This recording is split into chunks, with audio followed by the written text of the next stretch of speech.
Over the past 40 years, many graduates with a Bachelor of Ayurvedic Medicine and Surgery BAMS degree, as well as BAMS MD, have come to the US. We owe a great deal to these individuals and are very fortunate for the risks they have taken and challenges they have overcome in bringing Ayurveda to the West. We can consider these generous souls to be our Ayurvedic godmothers and godfathers, as many were our first teachers, offering short courses and introductions to Ayurveda. As their students increased in number and dedication, many began to teach more formally. Historically, this is how many of our current Ayurveda schools were founded. It is because of the dedication of these early leaders and teachers that Americans leapt into the sacred waters of Ayurveda and began to study in earnest. It is not an easy task to introduce a new system of medicine into a completely different culture. It has taken these pioneers of Ayurveda several years in order to be comfortable enough to talk about and share their wisdom. They have had to acclimate themselves by examining our Western culture,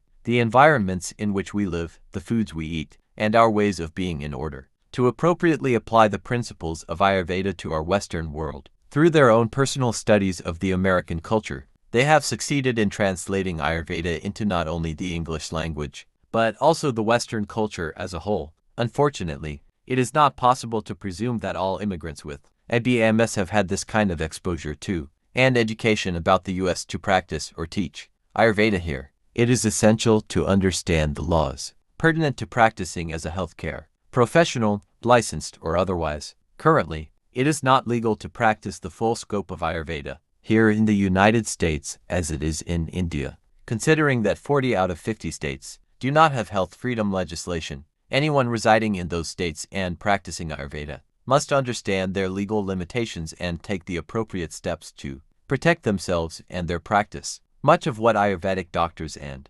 BAMS professionals practice in India is not legal here. There are many herbs, treatments and procedures that simply cannot be offered. In many states, Ayurvedic professionals can only work as Ayurvedic educators within the realm of diet and lifestyle. This, of course, limits the scope of practice that many BAMS graduates have been taught. Equally important for those relocating to the United States is taking the time to learn the language, the types of foods people eat, and the American lifestyle. It is difficult for Americans to understand recommendations that do not apply to their environment and lifestyle. Often these interactions end up being ineffective, and clients walk away discouraged and confused.